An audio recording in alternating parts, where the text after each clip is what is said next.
Haitzap kasiam, mistimo, miitzap kutquilam, slewatuth tamo. Wanak Quanasqui, Talitsin at Slewatuth, E Skohomish, E Kwakwakiwak, E Hawaiian Misteo, Ike Quanasqueloins, Quanziquitsnala. So in translation, I just wanted to welcome each and every one of you to the traditional territories of the Tsleil-Waututh people.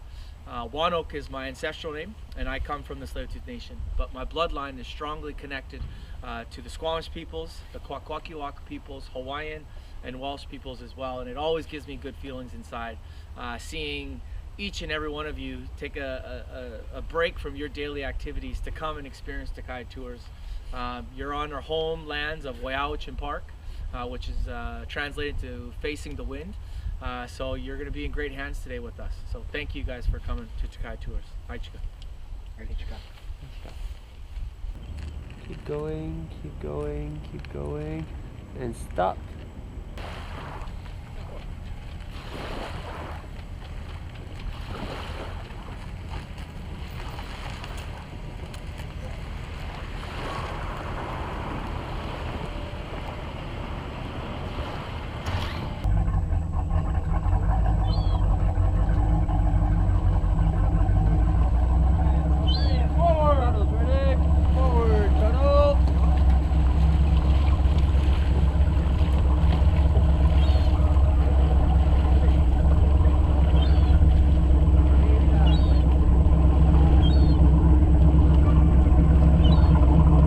Action. No.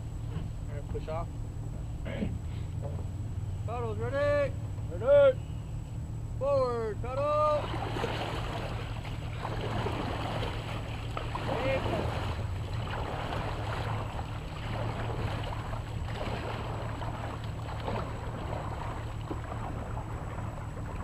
Always try and follow me, guys.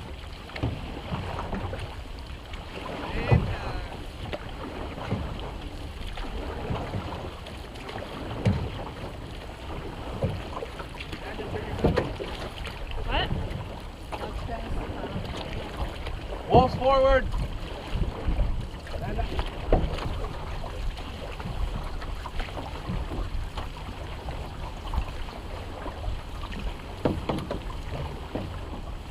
I'm just kidding. Welcome. The village site that you see behind us, behind me, is called Weyahwitchin, but the English name is called Kate's Park. And to a lot of people that are on this tour for the very first time, they might think it's Kate's Park, but for about 1,500 years, my ancestors and my people have lived here for a lot longer than that. This is one of the youngest village sites of our people. It's roughly between 1,000 to 1,500 years old. And how we're able to determine that is through a thing called shell middens. Now, a shell midden is an archaeological term that is enabled us to figure out how society was back then. They can actually do a dig and they see what type of resources that we might have ate, type of food, type of tools we made, and also it can determine how many people were living here at its most optimal time. And the shell midden that you see right behind me is actually just right over here by this little light post, by the little concrete stairs. And our nation actually just had to cover this up a few years ago just because it was exposed. And if you can think of a shell midden as like a modern day sort of an area where all the garbage is dumped up, but our garbage back then was all wild game, sockeye, salmon, berries, fish, crabs, prawns, Dungeness crab, you name it. Anything from the sea, anything from this ocean was our food resource. And that's why we treat this ocean with so much respect, because we've survived for thousands of years living out of this inlet. And Tsleil-Waututh Nation means people of the inlet. Takai Tours means wolf tours in our language. So this is once again our youngest sort of village site. Is a summer base camp for our people. And this is where a lot of our young warriors stayed to hunt, gather, and the traditional description and name of Weyahwitchin means facing the wind. And this is where a lot of our food resources that we caught, we used the natural element of the wind to dry our food. And this was This enabled us to actually preserve some of our meats for the long winter months. Right now, people are actually moving over to our large winter village location to talk about how their summer was and the different areas that they might have caught certain types of resource. It also looked like an advantage point strategically. So if we were to go to war with another neighboring community, we had an advantage point of looking down the Indian Arm or the Burrard Inlet to see if there's any other canoe pullers, canoe families coming up this way. We're about 25 minutes from downtown, and we're gonna go to the next stop.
Canoes that we're in, they're the ocean going canoes, and they were used for our long journeys, for our nations to do long journeys, and we would take them to other nations and other villages, and we called these waters were our highways of life.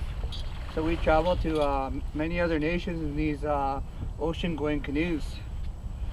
In our traditional lands here in territories, we also have another type of canoe, the war canoes, in which we train for months for, and we race these canoes for years. I've raced for years, and I know my ancestors, they raced for years, and we still have little kids, mun-muns, that still race them today. We used to race these canoes, when we raced these canoes, we used to race for territorial rights, and we would race for the territory. But today in the circuits, we race for trophies and money, and these races carry on today. We actually host our race here at Weyahwachin. We host our own races, and we hold them every year. And those races, we travel to different nations along the coast, and we race the single, we race doubles, we race 6-mans, and we race 11-mans. And those canoes are different from these ocean-going canoes. We race like similar to dragon boat races. And when we call a switch, that's the only difference. We call a switch. We're sitting single file, and we paddle opposite of each side. And when the skipper calls ready, we paddle 2 strokes, 1, 2, and we all gotta switch at the same time. And if we don't, that canoe's going over and we're going for a swim. Oh, see him. Oh, see him. Do you want to tell? No? Do you want to tell your story? Tell my story. You know how you were saying you're thankful because it's like we have all these places. I don't want, they're your words. It sounds really great. So Olivier is just going to speak to the camera for a minute now. Okay. Yeah. So I just keep looking that way? Yeah. How should I start? Just whatever. I think that it's great that Takaya Tours is putting on these cultural tours. It's a really good opportunity for me and for people who haven't been exposed to indigenous culture, like as kids, to learn about these people that were here way before we came. And I mean, it's kind of sad that in a way we go and we travel the world to learn about native cultures, and we've got this amazing great culture at our door, and I think it's very important for us and for like tours like Takaya Tours to be telling these stories. And Yeah, I grew up in North Van for 25 years, and in just one day I learned so much more about this beautiful culture than I have the whole time that I lived here. And I think it's very important, and I'm very thankful for you guys for the tour.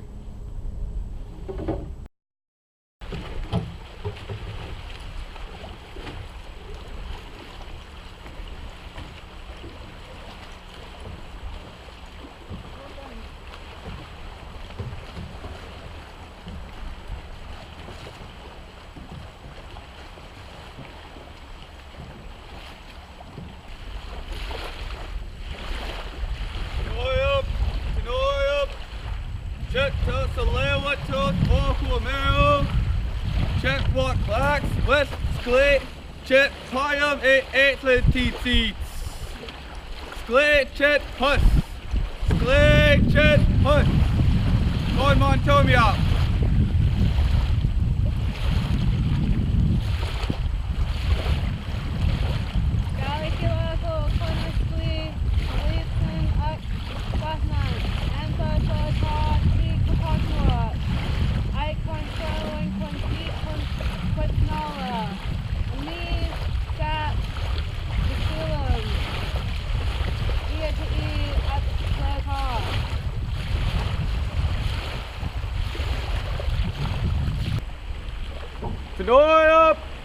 Tanoyup, Chet to Salewatos, Aquameo, Check what clocks, West na Atlantic Pium Teats, Sklade Chet Puss, Sklade Chet Puss, Quad Montomiop.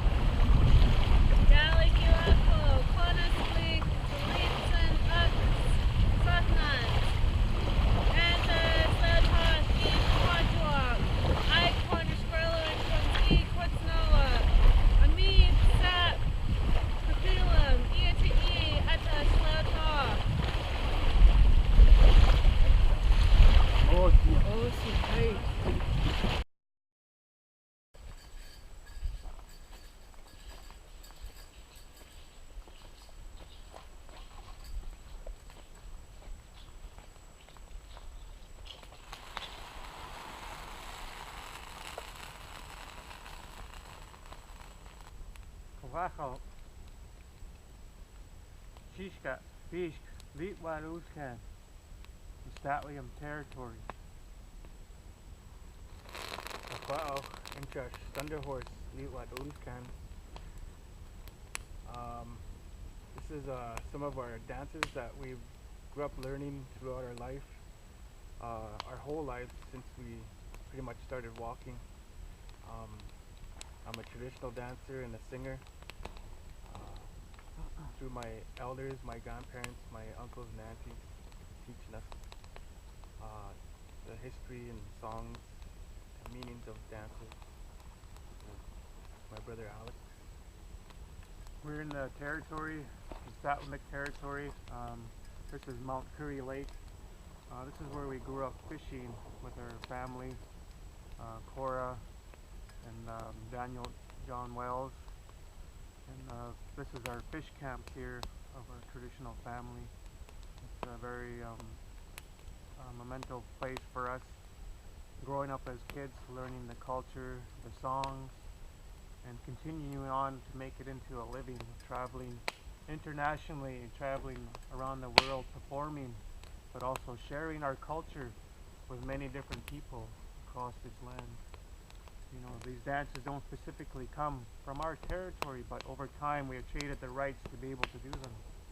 Within Lutwak, within Mount Curry, we have our own language, we have our own songs that we sing, but the style that we grew up performing and learning and began our livelihood comes to us from the Great Plains, from the Navajo people as well. We have learned through many different people about all the different dances. We learned from many different people of all the different songs. You know, so it's a great life. We say we owe our life, you know, to this culture. We owe our life to this way of life.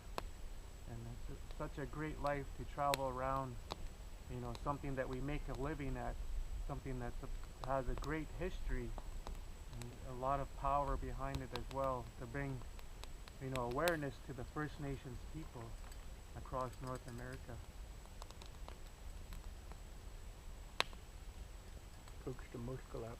Perfect. Okay, action.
Okay, so the song we're going to be sharing with you is called Escanta Spakos, and it was created by Bob Baker. And he made this song as a tribute to all the eagles that come into Squamish Valley during the winter season. They come to congregate, they come to socialize and feast. So this is a tribute to the spirit of the eagle.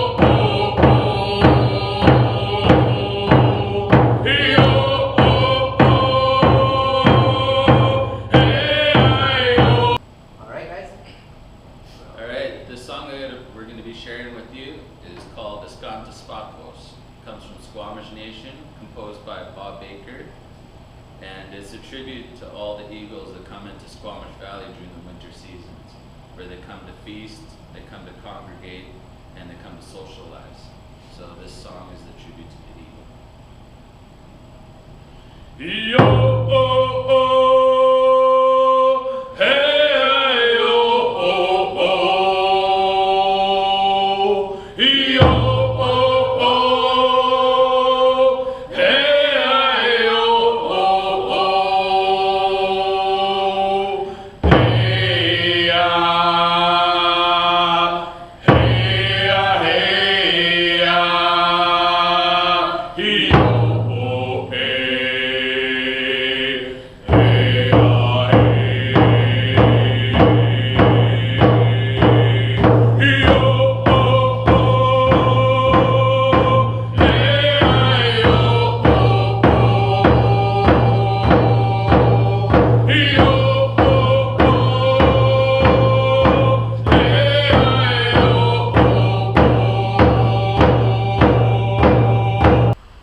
So the song that we would like to sing comes from the Lil'wat Nation and is known as the Heartbeat Song.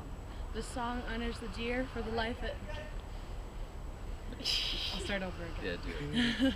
So the song that we would like to sing for you all comes from the Lil'wat Nation and is known as the Heartbeat Song. This song honors the life that the deer had given up for us, as well as the heartbeat of the drummers as well.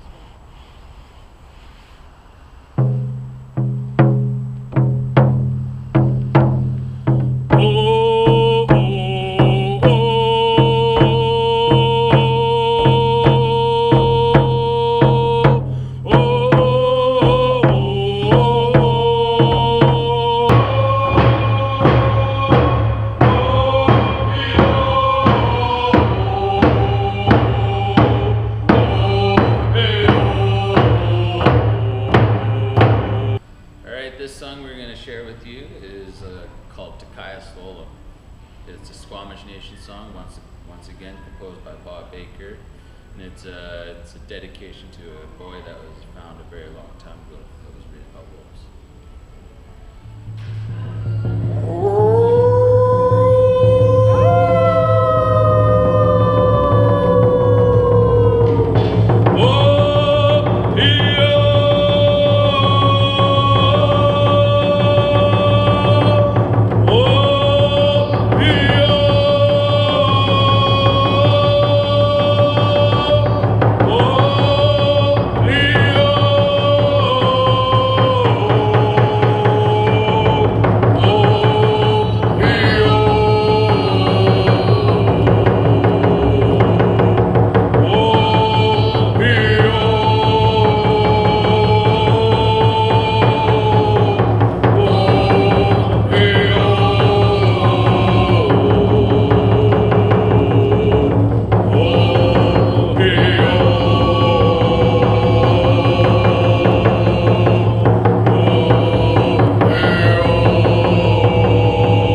and in fact we believe that collaboration among different cultures is really, in an artistic framework, is really the way forward. I mean, this has been our experience.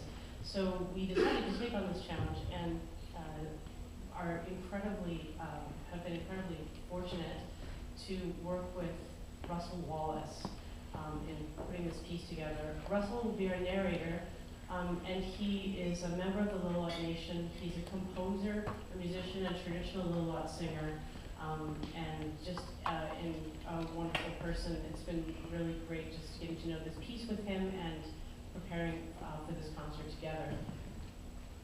So just if you'll help me welcome Russell Wallace.